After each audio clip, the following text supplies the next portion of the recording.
Good day, everyone, and a warm welcome to all who have joined us for another installation of our NFL DFS strategy and lineup builds.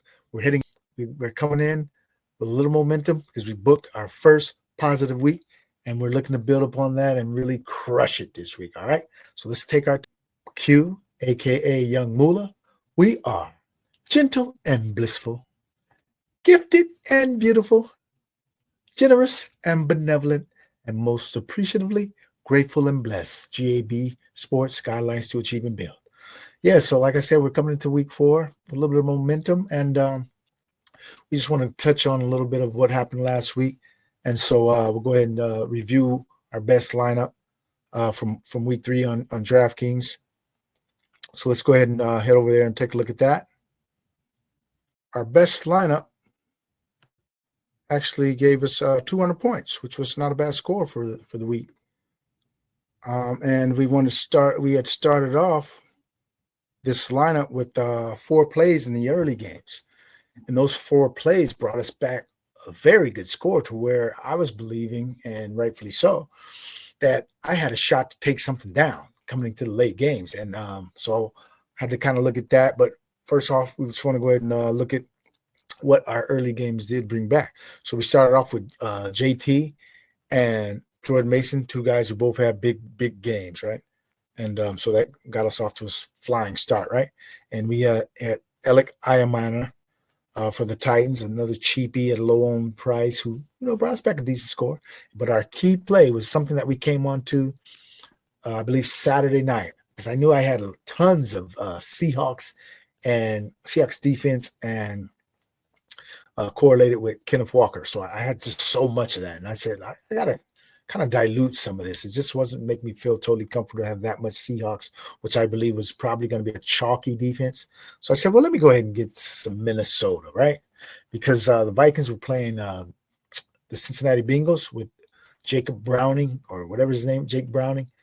And he had turned the ball over 3 times for 3 interceptions the previous week. So I felt coming into Minnesota on the road against the Brian Flores defense, this was a spot where there could be some, defensive plays made by the Vikings. And lo and behold, they got two touchdowns in the first half, right? 2 defensive touchdowns. So that play was looking really good from the start. And thankfully I had made quite a few changes to some lineups and got quite a bit of shares of the Vikings defense, which helped a lot of lineups of mine. And it was one of those must-have. I haven't seen a defense score this many points in quite some time on DraftKings, 30 points. So you really needed them to win anything. And that was one of the keys that gave me the shot. We came in at only like 5% ownership. So as we finished those early slate of games, I had built this lineup already. And so I wanted to start thinking, do I need to change anything? Just going into that late slate of games, as you have a chance to win something, you got to start thinking, how does this lineup win me first place, right?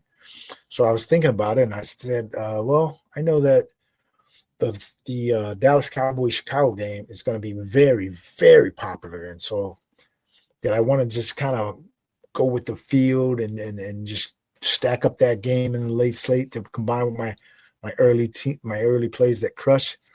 And bottom line, to make a long story short, I decided not to do that. I thought that I would have more leverage of maybe trying to get a better path, a cleaner path to the top if I, just kind of use leverage against that game and go with another game and just hope that game failed the masses. And I came back with mixed results, right? But one thing I did look at, why I did choose the Niners-Arizona game, because I know that sometimes when you're looking at these weeks, these early weeks, you come up with these crucial tilts, and this was a crucial tilt of a game, being that it was a divisional game. They were both going for the lead in the division, both 2-0. So sometimes you want to steer away from games with that type of a narrative, because usually the teams are going to play it more close to the vest, not take as many chances, won't try to air it out. But I decided, since this Niners side was so concentrated with all the injuries they've encountered, that I thought it would be worthwhile to use that double stack of Mac Jones, CMC, and Ricky Pearsall as leverage versus that Dallas-Chicago game. So was worth the risk, in my opinion, to take that to try to get me up to the top with the path of least resistance. And so we ran it back with Trey McBride, and we also did take a piece out of that Bears Cowboys game, that one that I thought wouldn't be as chalky, and that was George Pickens. Thankfully so, because if I'd have taken CeeDee Lamb, obviously he got hurt so quickly and gave me would have given me a donut. So at least George Pickens got me, 17 points, which is good enough to, like I said, to contribute to this lineup to give me 200 total points, which was a fine score for the week. And so I was thankful that this lineup came together. And so we're just going ahead and bank that one and move on to week 4. So as we move on to week 4, one of the things that I did mention in my NFL Week 3 DFS strategy video that you can check out here as well in GAB Sports is that week 3 I knew was going to be one of those weeks where the chalk was going to have some success. So you had to navigate that fine line of which chalk to play and how much chalk to play in your lineups, because all the chalk, not all, but the majority of the chalk were in such great spots last week. And that was just evident in the game totals, the particular matchups of the players in those games, like a Jordan Mason against Cincinnati. I mean, that was just such a great spot. You had, even though it didn't work out, but you had the Cowboys passing game against Chicago. That was such a great spot. You had JT on the road against a banged up Tennessee team. That was such a great spot. I mean, you had all these great plays that were definitely going to be popular, right? And so you had to find ways to try to navigate this chalk. You had Bijan, which didn't work out. That chalk didn't work. You had CMC, who was going to be chalky, which worked to some modicum of a success. But anyway, the bottom line is that last week, I believe the chalk were in such great spots that you had to play some of that. This week, I'm not getting that same feeling, because the matchups for the plays that are projecting to be, pretty popular, the matchups aren't as clean and great as they were for the previous week. So lineup that's going to go in the $3 play action. So this will be like 350,000 entries, right? Maybe, I think it's about 320 this week, but roughly it's over 300,000 entries. So if you're trying to get to the top tier of the standings here in these kind of contests, one thing you need to do is always be mindful of the chalk, because the chalk is not usually how you get there in these kind of contests, unless it's just a must play, kind of like a Mason type of a play, right? But so we're going to look at some things that we want to do this week that are going to be slightly different of what we've been trying to build, and we're going to start off slightly different with paying up at quarterback. And the reason I'm doing that is because the theme, I think, for this week and some of the narratives that I'm looking at that I believe impact football, and a lot of people don't believe in narratives, I know, but me as a football savant, a guy who's been around football, really following it and analyzing it since I was a kid, and so I've seen these games play out and these mindsets play out all throughout each season, to where early in a season, you got these teams that are going to be either desperate because, they either had some high expectations, right? Based on, what they believe they are a good team or not, and they're kind of underperforming. And then you got to have teams with a sense of urgency. They kind of go hand in hand, that desperation and sense of urgency. And how does that help us? Well, a lot of times you can capitalize on that by understanding like standings, right? So if you look at the standings per se, all right, and you got two teams here coming in to Philadelphia against Tampa Bay, right? They're both 3-0, right, in their respective divisions. And so to me, there's not that sense of urgency for this game for either team, right? And then you also got add in the fact that Tampa Bay has so many injuries. And Philadelphia had to uncharacteristically come out of their comfort zone and air it out a little bit last week, right? Because the Rams jumped all over them and got them in a hole, right? So the Eagles, who hadn't been really throwing that much, they had to start, airing that ball out. And you saw they can still do it if they need to, right? So it was a breath of fresh air, kind of refreshing to see that they were able to, get the passing game going when they needed. So they got that in their back pocket. But going back to this week, 2 3-0 teams, there's not that sense of urgency that this game has that much importance, that much urgency for these teams.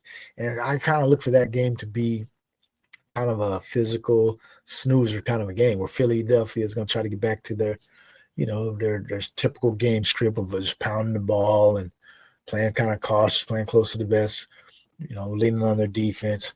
And then I don't believe that the Eagles believe that the Buccaneers have enough firepower to really hurt them. So I look at that game as 2 3-0 teams that aren't really going to be trying to take many chances. So I don't really like that game all that much.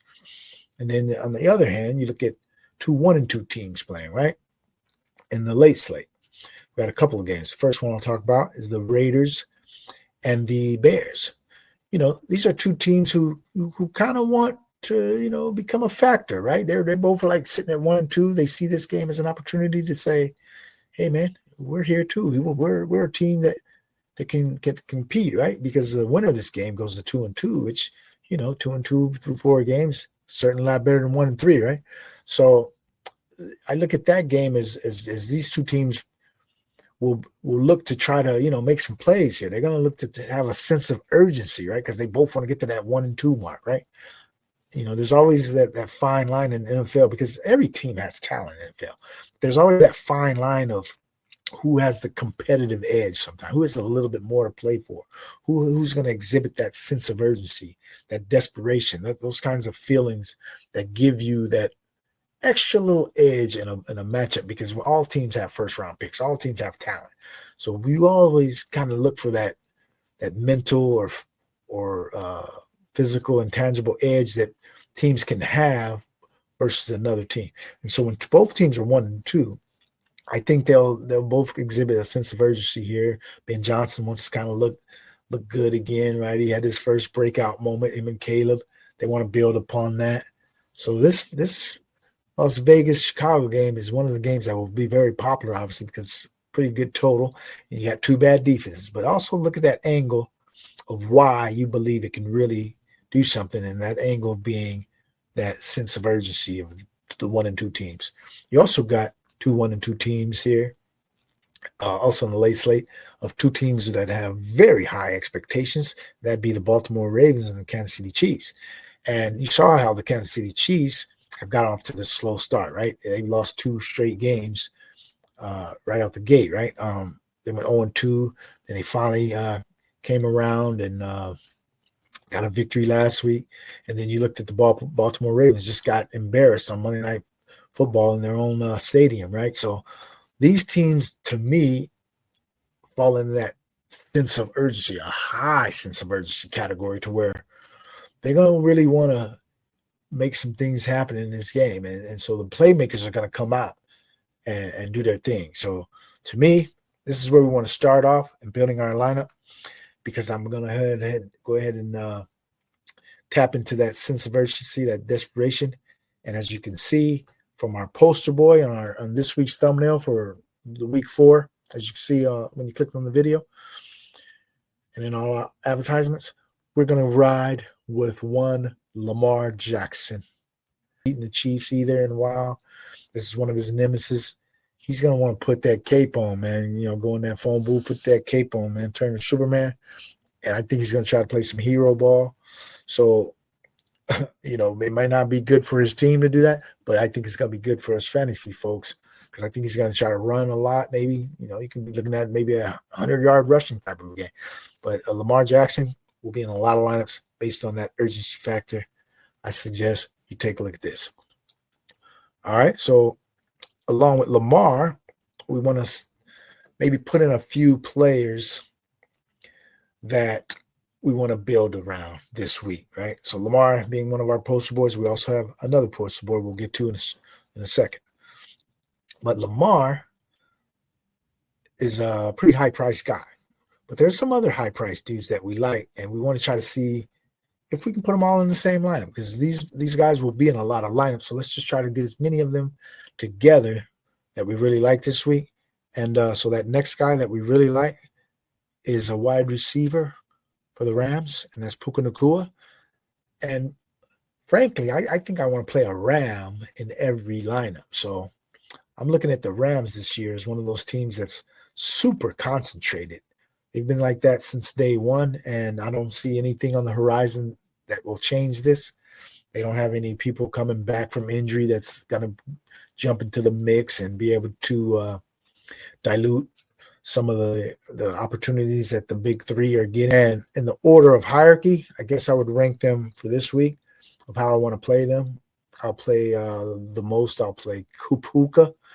Second most will probably be Kyron, and third most will probably be Devontae Adams. So in this particular lineup, let's go with Puka Nacua in this lineup. All right. And so we're already down to around 5,000 per player in our lineups because we took two pretty high-priced guys with Lamar and Puka Nacua. So how I want to counteract that this week is to look toward the lower end of the price structure, see if we can come up with some guys that may be able to make a difference this week. And I've identified a couple of plays, and obviously I'm going to need a little bit more news to break my way in order for these plays to really hit. As a value play, we were looking at a correlating piece also from this Indianapolis game, which is also a late game. So we're going to go ahead and put in a guy on the Indianapolis side. And we know, if you've been following any of the news, Alec Pierce suffered a concussion in week 3. And the way that concussion protocol has been kind of being enacted the past few years, guys are usually missing one game when they have a concussion. So I'm looking for Alec Pierce to probably miss this game. And so let's see the latest update on what Alec Pierce has going for him. So the latest news was that he did not practice because he's still in the concussion protocol. So I'm looking for this guy to miss this game. So in his stead, I think we'll get A.D. Mitchell into the starting lineup. So we're going ahead and put him in this lineup as a correlating piece with Puka Nacua and to help our salary come back a little bit up, our average salary per player. So we'll go ahead and put that guy in there. And the next thing we want to consider, do we want to run any pieces with Lamar? I think there's a guy who I do like this week. And I think he will be not too popular because he hasn't been just tearing it up or anything. But again, I'm going with this urgency angle from the Baltimore Ravens.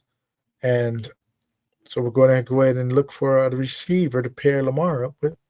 And for this particular lineup, we're going to put in Zay Flowers. I will have other receivers too for the Baltimore Ravens. I might look to play DeAndre Hopkins and Bateman as well.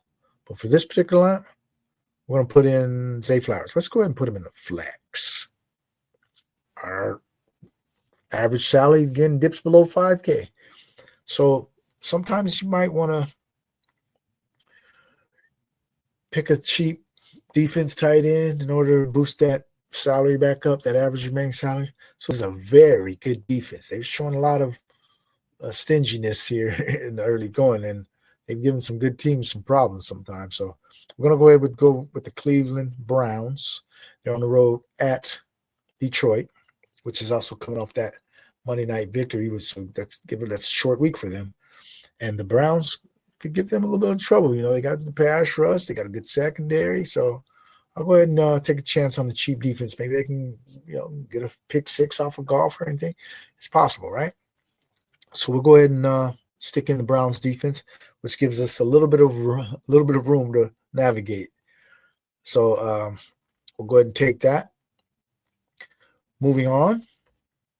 The next piece we want to look at is what do we want to do with the running back position. And there is a game where there should be a play for a running back, and that's that early game, the Chargers at the Giants. And the typical angle that people are going to play here is Omarion Hampton. But I have a little issue with it because, number one, it's going to be pretty popular, I believe. The early projections are showing maybe 20% or so, but I'm thinking this play could get up well over 35% plus even but somewhere in the 30s is kind of where I'll place my bet that this final ownership comes in on Myron Hampton. And again, in a field of this magnitude, a 300K entry size field, I don't want to be playing a guy at 30%. I just would not do that. So with that being understood, I'm going to go to the other side. Also, another thing with the Hampton play that I want to give caution to for anybody who's considering using Hampton, and don't get me wrong, I probably will have Hampton in some cash games, possibly, just based on the opportunity he's going to get, as far as touches. He has the whole backfield. But for this GPP, I want people to understand that there is some risk here in that there's a couple offensive linemen that are banged up. We all know that he lost Rashawn Slater already, but they've been dealing with that already all season. But in addition to that, they have two linemen who received injuries this past game. You had Mekhi Becton and the other tackle, what's his name, Pipkins or something like that. Yeah, those guys are both banged up, and I think possibly could miss this game. I think there's a more than 50% chance. I think Becton may have a concussion, and Pipkins, I don't know what his specific injury is, but he left that game last week against the Broncos and didn't return. So there's a good possibility that both of these guys are out, which will leave their offensive line very thin and very, depth. The depth will be challenged here on their offensive line to see if they got this many replacements to step up. So, and that defensive line of the Giants, I know they haven't been great so far this year, but I think they still have the potential with a big Dexter Lawrence there in the middle who can exploit some of these injuries that they have. And you got Abdul Carter coming on strong. And so the cohesiveness of this defensive line, it just may take a few weeks, which, we're heading into week 4. This could be the time where this team starts to gel on the defensive side of the ball and become a little bit stingier here, right? And they also got this news of the quarterback change, right? That can also spark teams. They get a little bit excited. They get that, a little bit of invigoration of their spirit. Hey, we got some changes here. Let's look at it positively. So that type of a boost and morale with the quarterback change, the offensive line injuries for the Chargers is steering me away from Hampton. And that being said, I still like a running back here in this game, and that'll be on the other side. We know that Tyrone Tracy suffered an injury and he's expected to be out a few weeks. So that gives the golden boy, the guy that everybody's been crossing their fingers and hoping and wishing that he would get an opportunity sooner rather than later, and it's going to happen sooner. And that'll be Cam Scatterbo. So we'll go ahead and put him in this lineup. And in conjunction with a Cam Scatterbo, we can look to gain even more leverage on this Hampton chalkiness by playing a guy who happens to be my second poster boy. If you look at my thumbnail again for this week's telecast, this week's strategy session, we got a receiver that we like from the Chargers, and that would be Quentin Johnson, who's off to a fantastic start. Right, this guy's doing big things. Quentin Johnson, everybody was kind of down on him, rightfully so. He had a lot of drops and things like that, struggling with a lot of different things as far as adjusting to the ball and tracking the ball, things like that. But he's off to a fast start, and his quarterback looks like he's trusting him. This guy's coming off a 10-target game here. And so we're going to roll with Quentin Johnston here as part of our strategy to get some leverage, in these chalky plays. So that's going to be something we want to attack. So Scatterbo, Quentin Johnson, I think that's a nice correlation to have from this game, which could have a couple chalk pieces in it. Maybe Scatterbo is going to get some ownership. We know that. Quentin Johnson's going to get some ownership. We know that. They're not going to be totally invisible to the public, but I don't think they'll be as chalky as, say, a Keenan Allen possibly and a Myron Hampton as well. So that leaves us now. We got 5,800 and per player. So we got a running back and a tight end. So we want to really focus on the running back here first, in that I don't mind using a punt tight end if I need to. I just want to make sure I solidify a core piece, a core backfield piece that could really help our lineup here. So let's look at the running backs. We can go up to maybe 8K, right? 80. We can use any of these running backs if we want. 85, McCaffrey would leave us with 31, so I wouldn't even roll out on McCaffrey, right? But I think I want to go a little further down the list here and go to this guy, James Cook. Why? Well, number one, the Buffalo Bills are projected for, I believe, 31 total points scored, so 4 touchdowns. Maybe they can squeeze out 5. Who knows? Or if they just blow them out, they get even more. But I would not be shocked to see 5 touchdowns here rung up on the Saints by the Bills. And if they get 5 touchdowns, I can't believe that James Cook would not be a part of that bonanza, And for our last position, the tight end, we're left with come back with another piece of that Buffalo game, the double piece. If we want to do that, the 2-piece, as we call it, 2-piece chicken dinner winner. And so we would go with James Cook, Dalton Kincaid. We can do that. Or we can go on the other side. We got Juwan Johnson coming in at 4,200, and maybe New Orleans falls behind, and as they've been prone to do, they air it out quite a bit anyway. So that wouldn't be a bad angle to play either, a little garbage time production from Juwan Johnson. I would consider that. But I think we're just going to go ahead and double up Lamar, right? Let's just tap into that angle of the desperation, the sense of urgency. So we're going to double tap into that. And so our lineup that we have, we got a Lamar double. We got Lamar, Andrews, and Flowers. Continue with our late game plays. We got Puka Nacua in combination with a correlated piece from that game of A.D. Mitchell, who I'm expecting to get the start here in place of Alec Pierce. So that right there will be our late hammer pieces in this lineup. And we're starting off today with a Cam Scatterbull and Quentin Johnston correlation from that Chargers game, which I do like a few pieces in that one. And so we'll go ahead and select those. And ending our lineup, we'll take a James Cook out of that high scoring tally expected by the Buffalo Bills. And then we'll take a chance on a Cleveland Browns defense to make some plays against that Detroit offense. So there you have it. Again, we're shooting for the top tier, man. And I'm going to be riding a lot of these Lamar stacks. So I'm going to have different builds with Lamar where I can combine different plays here and there and see what we can do. But Lamar will be in a lot of lineups. And so we're going to book that one right now. I want to try to jump into a dog bowl. Can we get a dog bowl going? I hope so. All right. Well, we got 9 battle royals so far, 2 wildcats. Let's jump into a dog bowl. Dog bowl near you. See if they're up this late. Dog bowl. Let's go. 8 people. Oh, waiting on quite a few people.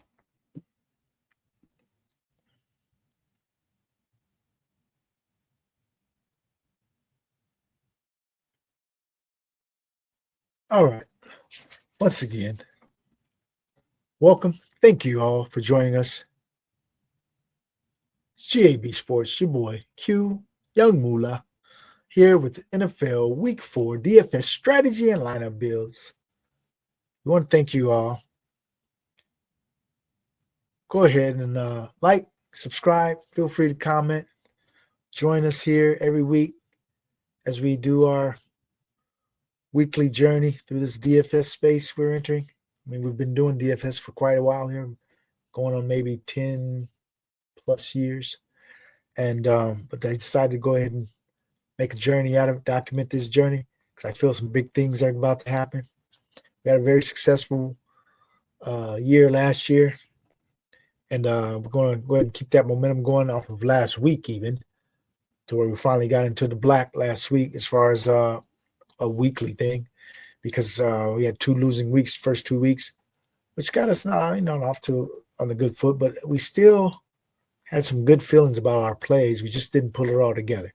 But slowly we think we can put some things together as the year goes on. You see the price tightening on DraftKings, and you see the masses are probably going to be thinking the chalk is still fine to ride and things like that. So we're going to come up with our same strategies, focus on some core pieces that we want to build around and a lot of lineups, and just trusting that we've identified these pieces with the right kind of process, looking at game flows, game scripts, looking at target volumes, looking at usage for running backs, looking at matchups, which I believe is one of my strengths. I'm a matchup guru. So we kind of just break down games from the start. That's one of my processes that I do early Monday, Tuesday, early in the week. We look at the matchups and see what we can glean out of some of these early thoughts on how these games will play out. Play a little rock.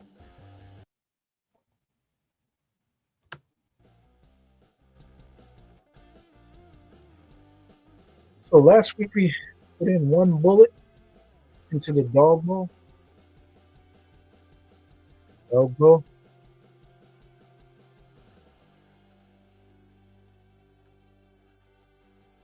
We finished in 22nd place.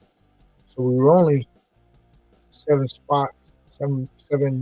points out of the lead, out of getting a ticket, because the bottom ticket got 119.92.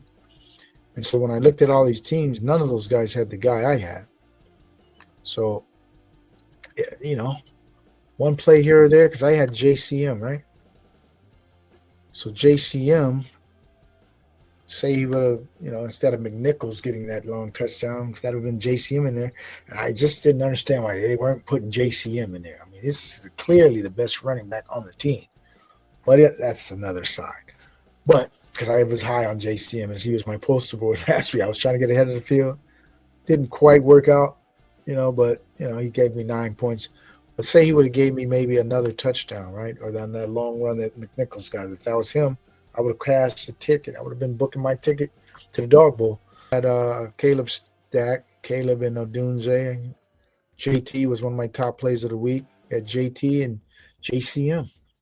In the backfield, we had Odunze, AJ Brown, Chig, Okonkwo. And we almost got there, man. Almost. So what can you do? 1 bullet, just take your chances, see what happens. Probably only put 1 bullet in this week. Let's jump in the battle royal. The DAWGBOWL starts up. We'll be able to handle 2 in a row, 2 drafts at the same time. Our rankings are set.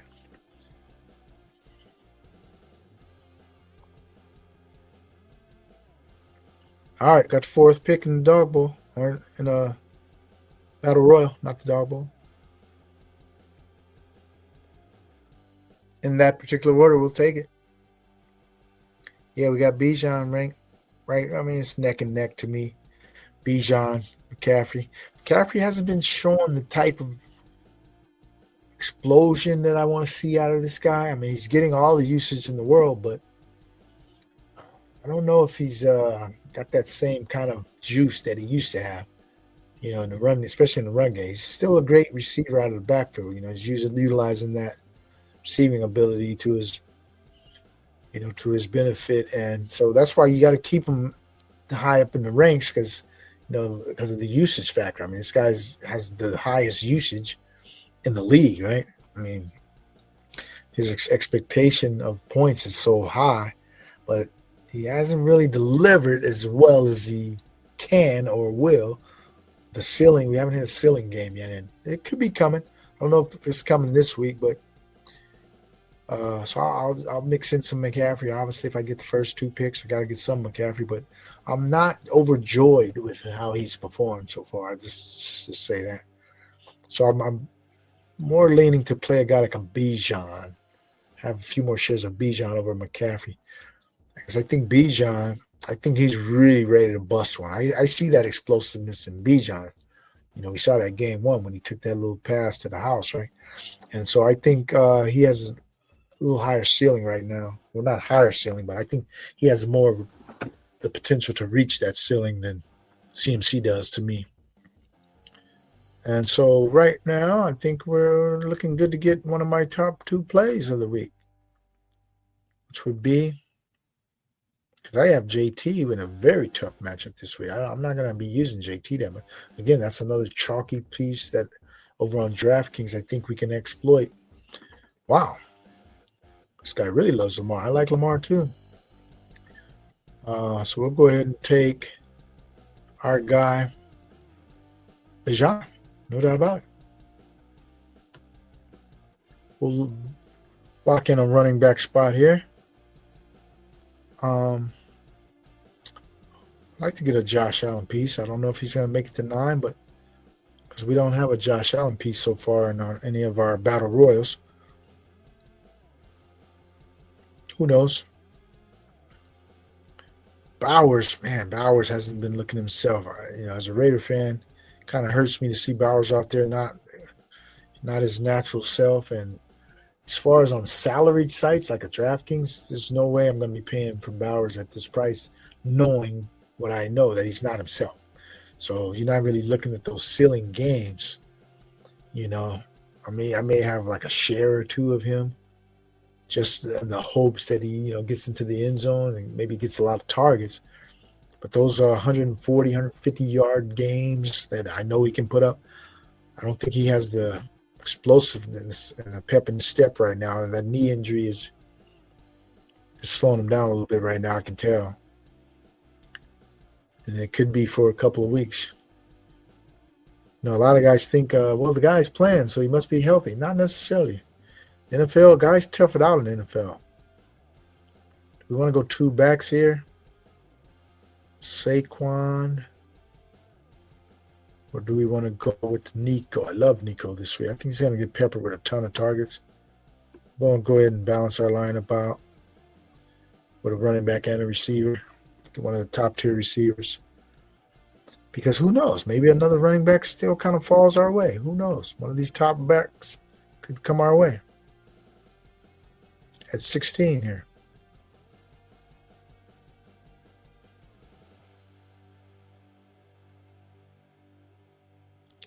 If not,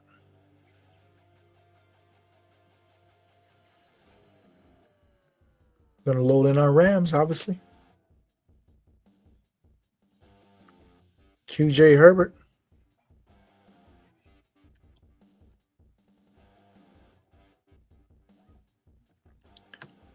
Central QJ Herbert combo. Yeah. We won't complain about that.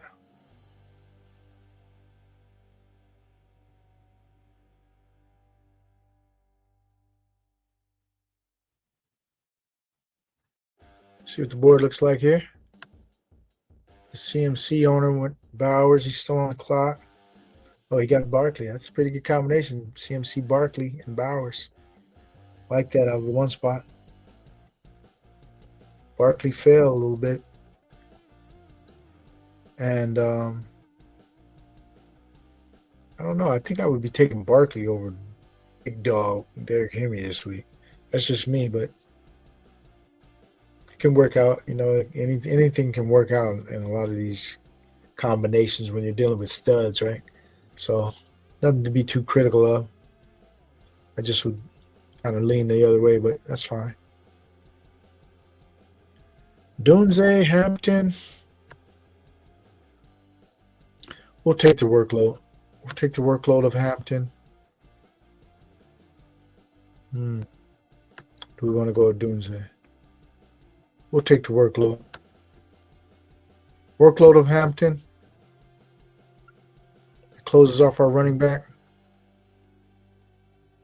So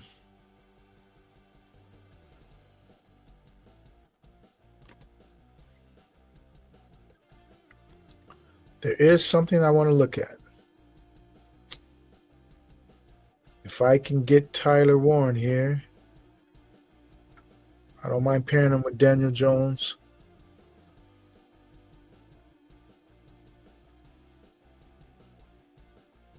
Don't mind pairing him with Daniel Jones. Or if we get a Dunze, which these guys have 2 backs, maybe they don't take a Dunze. You can go Dunze Caleb, which was very friendly to us last week in some of these contests, since Caleb had such a big game. Yeah, we'll go with one of those kind of plays there.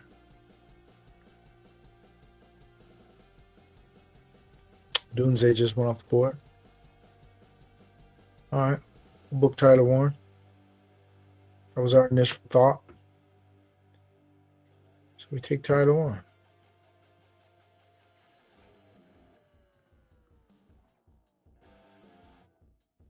Okay, what else we want to do here? We got to book our quarterback. Well, see if these guys on the end may take a quarterback that we like, or they take Danny Dimes. What other quarterbacks could we use naked here? Caleb? I don't mind Caleb naked actually this week against Las Vegas. I see a scenario where Caleb gets there without any other receivers getting there. 3-4 touchdowns. Spreads it all around like he did last week. Drake May naked. It's always a possibility. He can get his legs going maybe this week. But we might just stick with Daniel Jones if, let's see. Do I think one of these guys might take Daniel Jones? Let's see what they have.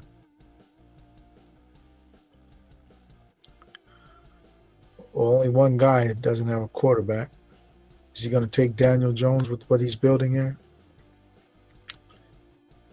I don't think he will.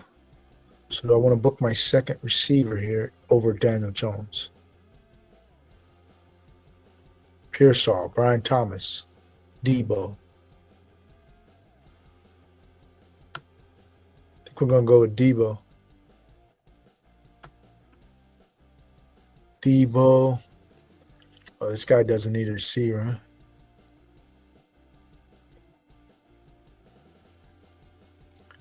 It's okay. I don't think they're going to take my quarterback. They do. I'll just book Caleb naked. I like that game environment that he's in. Danny Dimes, Caleb naked. One of the two.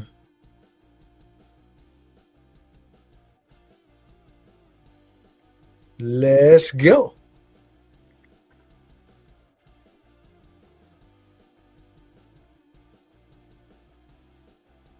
Yeah, these weekly contests on Underdog giving us something to cheer for as our best ball bags are already packed. I don't want to get too wrapped up in all these victory laps that people are taking.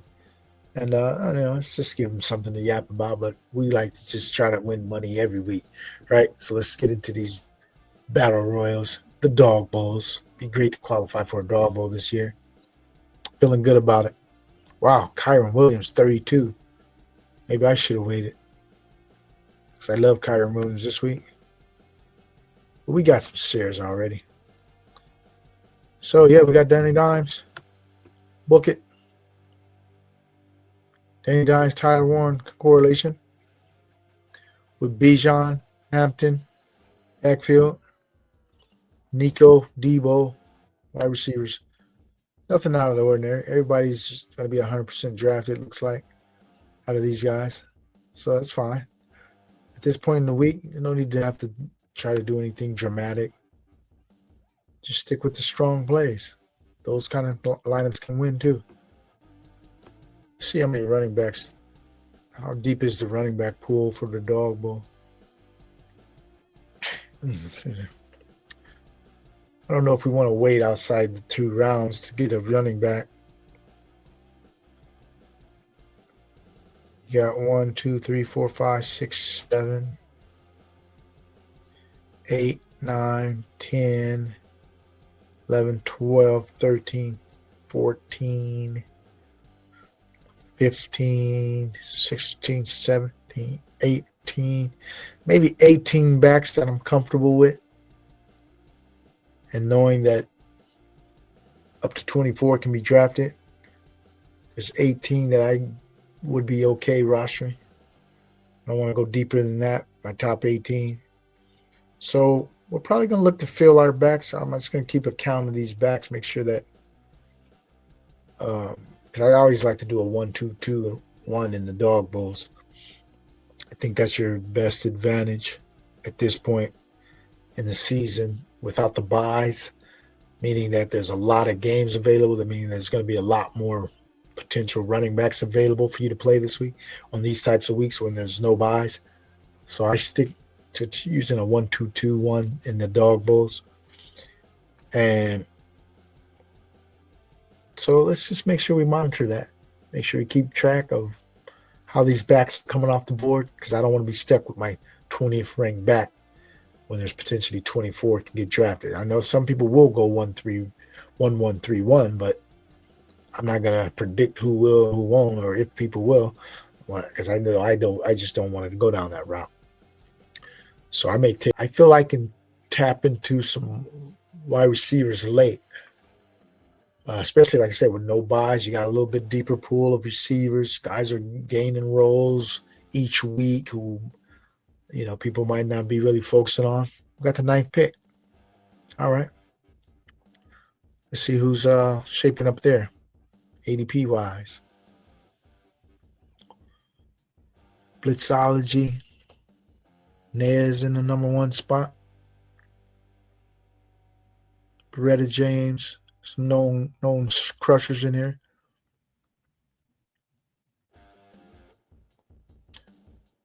We're about to do our thing.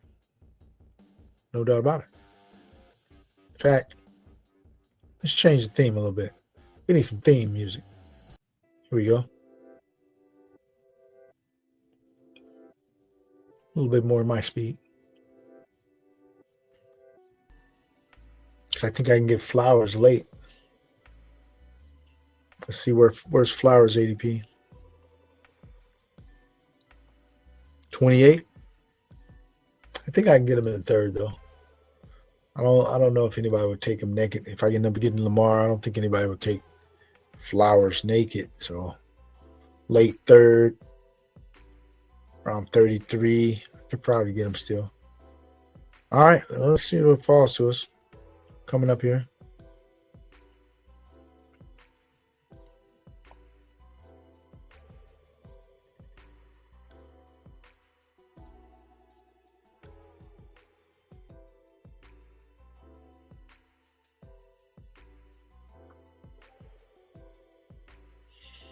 Three backs straight out the gate.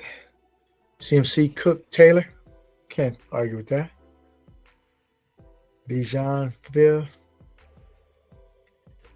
All right. I can assume these guys are going to all take a back, at least one within their 2 picks. So if I take Lamar, it's going to leave me 1, 2, 3, 4, 5, 6, 7, 8, 9. Counting 9 backs in, possibly, minimum.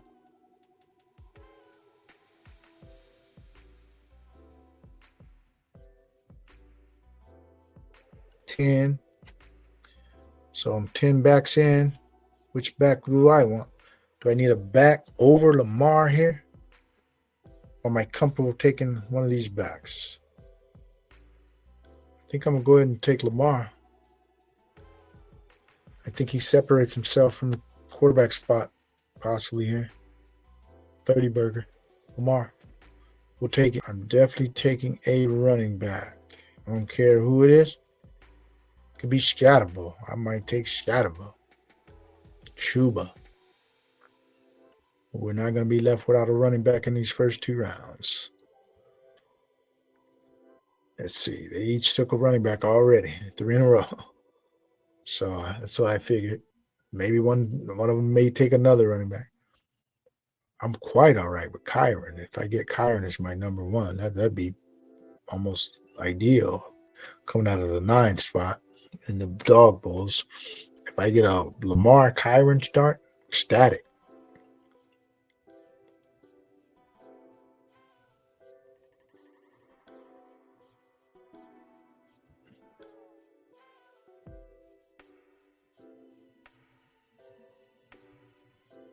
Ooh, we'll take it.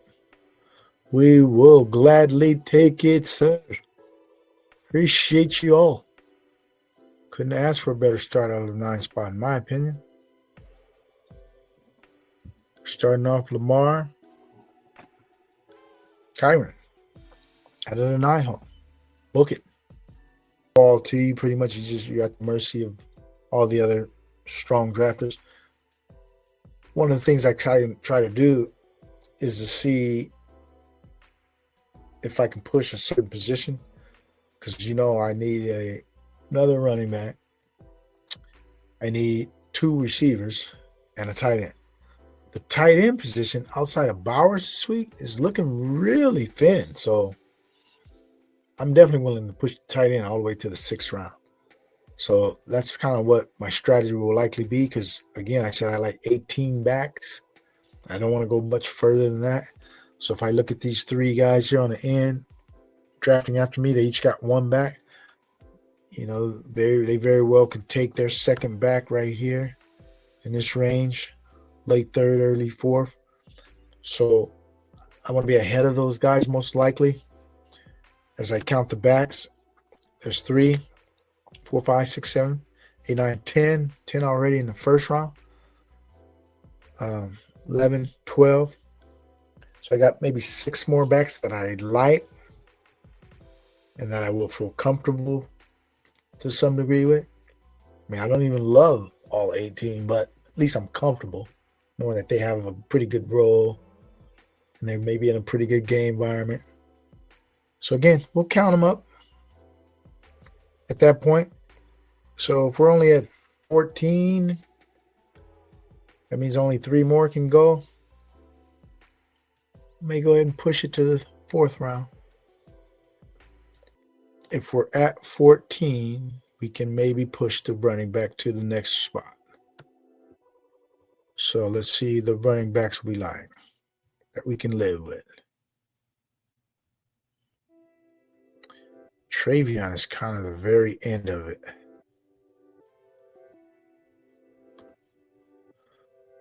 That's 4.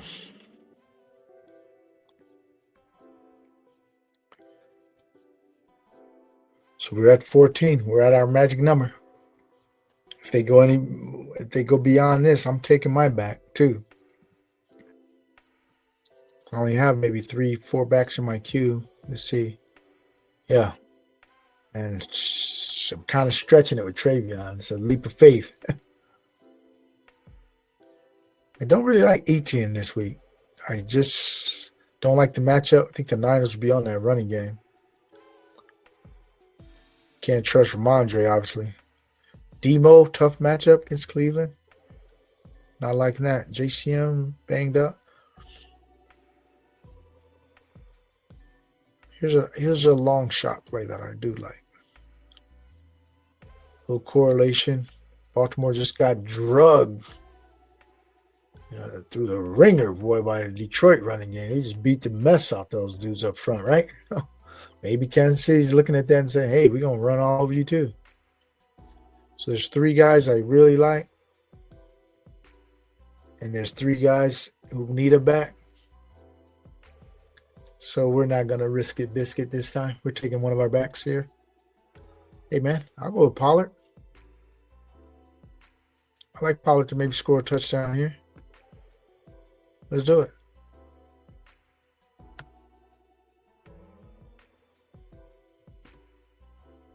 All right, clean out our queue.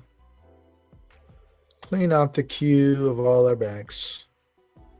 We don't need a back. We don't need a quarterback. We only need receivers and tight ends. Again, I believe I can hit on receivers later. So our guy Zay is gone. That's fine. Can use Bateman. Or we just play Lamar naked. Pittman? Yeah, why not? That makes some sense. 55, I can get them get them much later. So if we want a Colt, we'll come later with the Colt.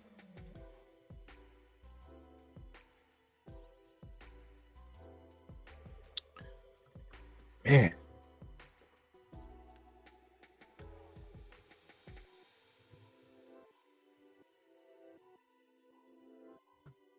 Purdy returns. Pearsall connection. Pearsall might be in line for a TD. He hasn't scored yet, but he's, getting some yards, getting some targets. He's not practicing, huh? What happened? We'll take him. We'll take Pearsall. All right. What does that leave us? One more receiver, one tight end. Hunter Henry. Kelsey Andrews. Judy. As a potential pairing with Lamar.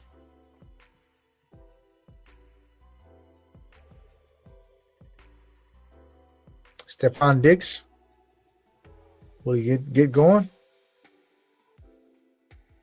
Travis Hunter just isn't playing enough, and he's getting those shallow A dots. I just do not like his depth of target this year. And the way they're utilizing this guy, and I don't see it changing.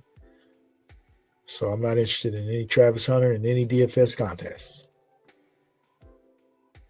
Tillman. Ute.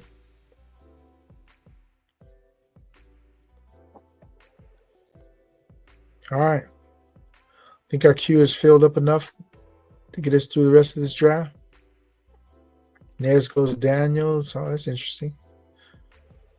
If he gets late, coming off this type of injury, even if he plays, I don't think he'll be running. So I think the upside of a guy like Daniels is kind of capped to me.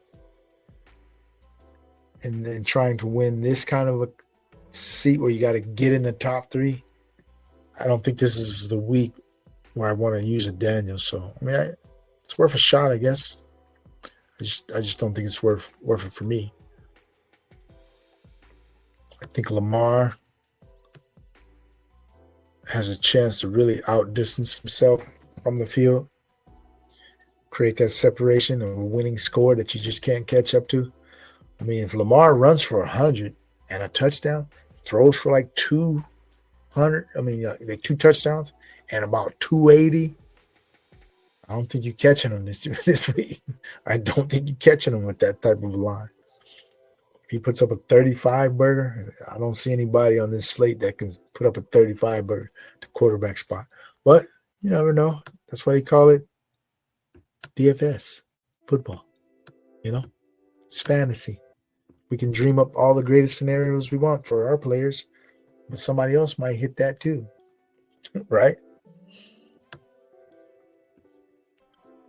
All right, Andrews would likely possibly coming back. Do I want to do that? Chiefs are pretty solid usually against tight ends as well. Jawan might be in a... I like Jawan this week. I mean, they could be down and passing a lot. So I'm going to get ahead of the tight end group here. They all need tight ends next to me. Looks like, yep. No blue. They all need tight ends too. We all need a tight end. I'm taking mine first.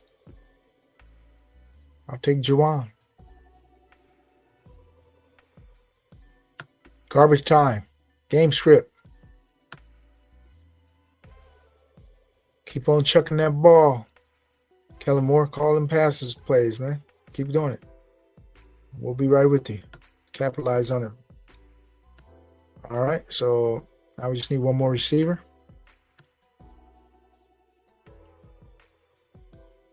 Josh Downs, Mr. Rams. Let's see. The outside receiver position looked like it did well against the Rams last week. AJ Brown. Not AJ Green. AJ Green's retired, isn't he? But AJ Brown kind of muscled up on those dudes in the Rams secondary. Why not? I have Kyron as well. He's not getting drafted all the time. Josh Downs.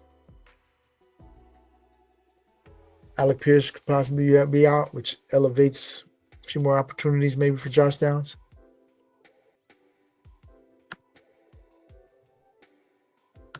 Dart, first week, huh? Beretta James, rolling the dice.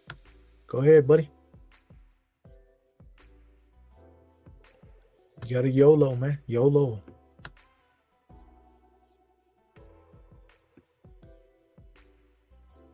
Gadsden, huh?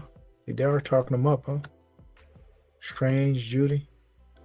All right, let's do it. Josh Downs. Give us a touchdown, buddy. Man, your targets are low. You got 8 one game, though. I think you're going to have to pass against this team.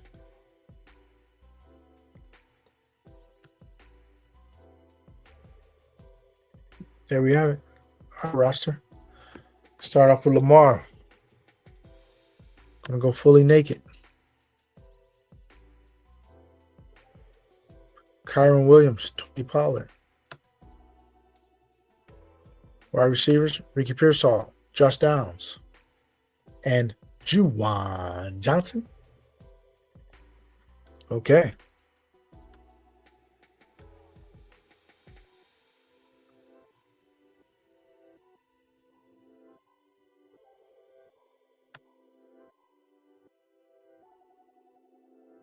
We'll take it. We'll go to battle with this one. This is probably our only entry in the dog bowl. We don't want to spend too much money trying to qualify because we think we can hit one. Think we can bank. Came close last week. Let's do it. Let's do it.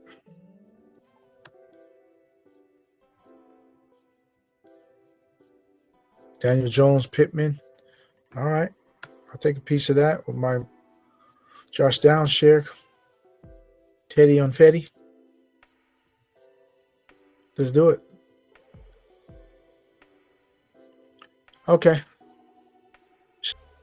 Give some suggestions and leave some comments for some suggestions. Like and subscribe. We appreciate it. Thank you.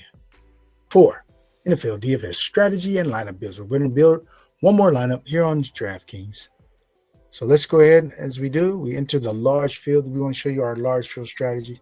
As we, if the pools get smaller and smaller as far as the entry to these contests, you know, maybe like 15,000, 10,000, 5,000, those kinds of contests, the 3 maxes that I was under, the strategy has to change a bit. Just be mindful of that. So a lot of times you don't want to just use that same strategy in these, you know, large field contests.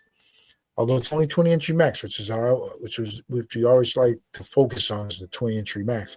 But again, it's 320,000 entries. So let's go ahead and keep that in mind at all times. And so we don't want to be too chalky in these kinds of contests. So let's keep that in mind as we build. But we do want to focus on some of the games that we really like. So again, starting off with our theme for this week, we're looking for that desperation. We're looking for that sense of urgency.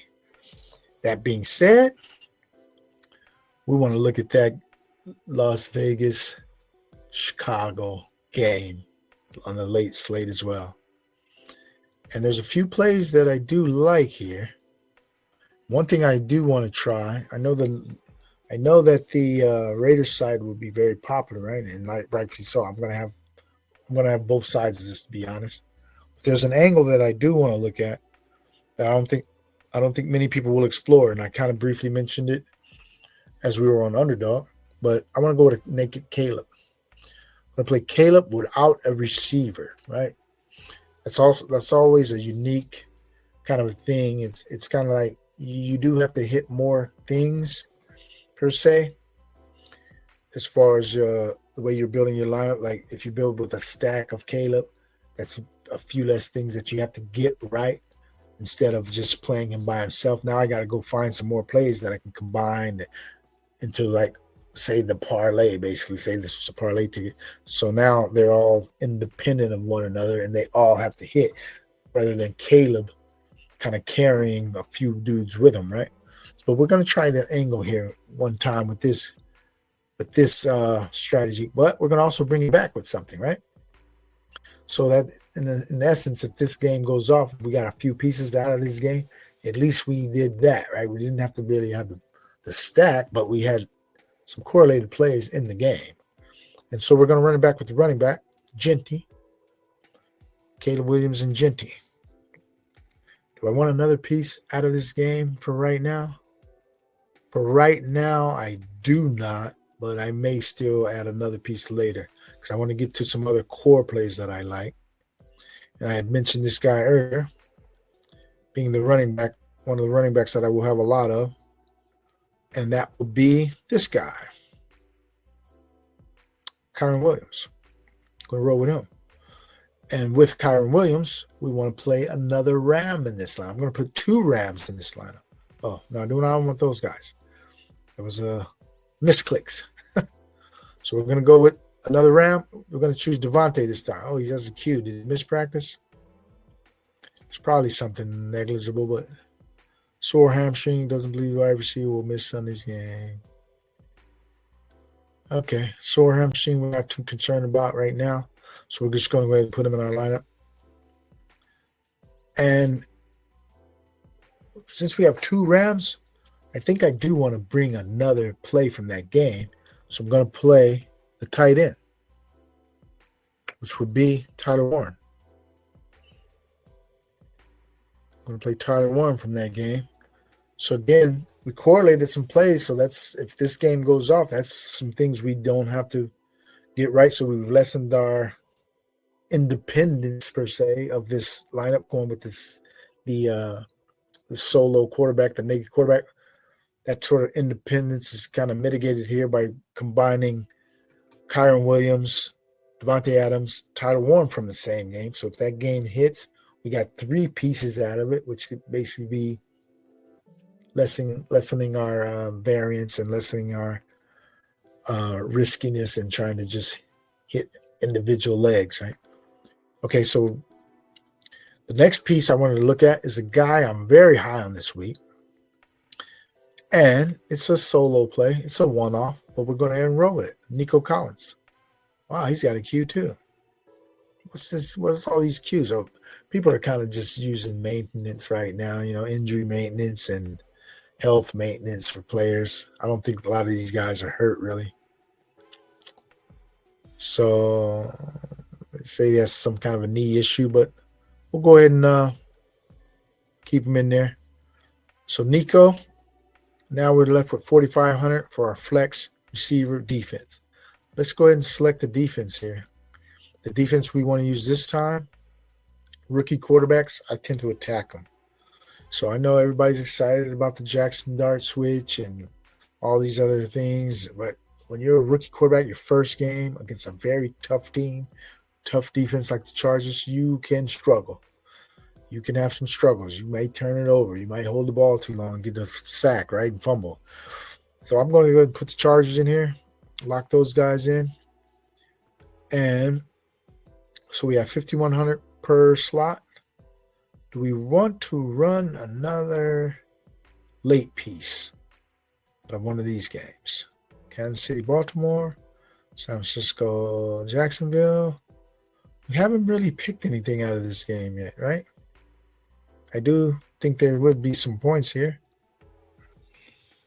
One of the receivers, Pearsall.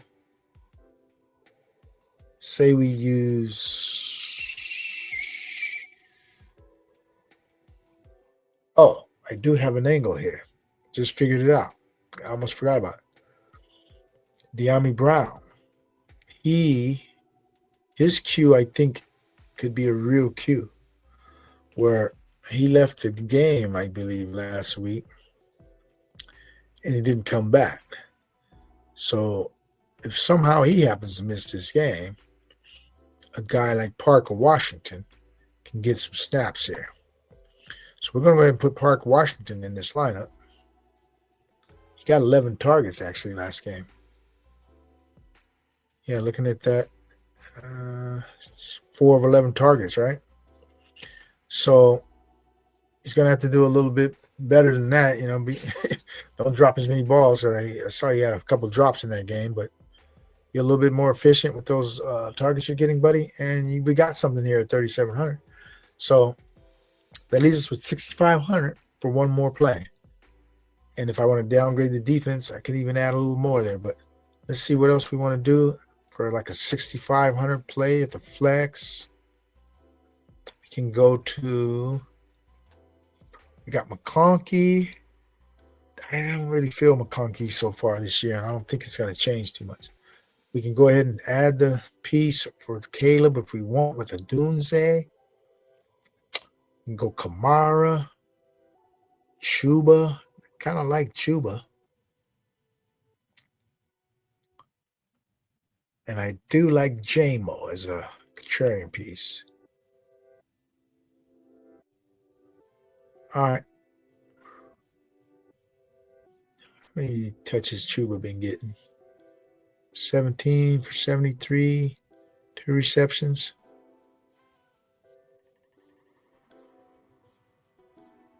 I think I want to play Chuba here. Or Debo. I think I like Debo a lot too. All right. Just throw one of these guys in the late slot. We're going to pick out Debo.